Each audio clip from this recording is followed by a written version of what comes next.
అరే ఇలా ఇంటికాడ పడగొట్టి మీ ఇద్దరు ఆ డంప్ యార్డ్ కాడికి రారు. సరే రా. అరే ఆ డంప్ యార్డ్ కాడికి పోని, శంకర్ అన్న అట్టే ఉన్నాడట.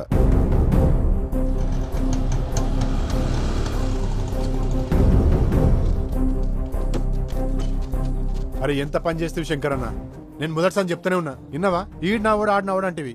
ఇప్పుడు చూడు, నేను నమ్మి కాలనీ వాళ్ళందరూ బిజినెస్ లో ఏరిరు, ఎక్కడోళ్ళు అక్కడ పరిచయం కాబట్టి ఇప్పుడు ఇట్లా అవుతుందని అనుకోలేదు తమ్మి. ఈ పైసలన్నీ తీసుకుపోయి షేర్ల బిజినెస్ లా రియల్ ఎస్టేట్ లా పెడితే 100 రెట్లు లాభం వస్తుందని ల్యాప్టాప్ లో మంచిగా చూపెట్టిర్రు. అండ్ల వచ్చేదంట్లా 10 పైసలు ఇచ్చిన చాలు, ఏదో ఎలక్షన్ లో ఉపయోగపడుతుంది అనుకున్నా గానీ ఇట్లా అసలుకే మోసమవుతుందని అనుకోలేదు తమ్మి.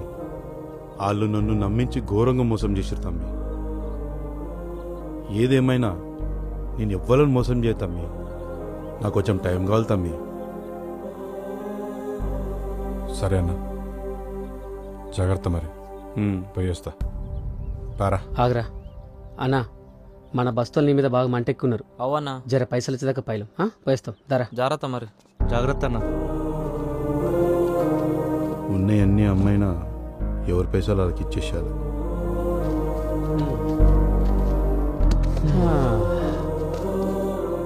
అరే శంకరన్న పైసలు ఇస్తాడంటావారా? అయినా గింతమందికి ఎక్కడి నుంచి తెస్తారా? ఆయన ఏం చెల్లిస్తే మనకెందుకురా, మన పైసలు మనకిస్తే చాలు. అవునరా. శంకరన్నను కూడా తప్పు పట్టలేమురా, మన వాళ్ళు ఆయన నమ్మిండ్రు, ఆయన వాళ్ళని నమ్మిండు. అయినా పైసలు ఇస్తా అంటాడు కదా, చూద్దాం ఎటు పోతాడో.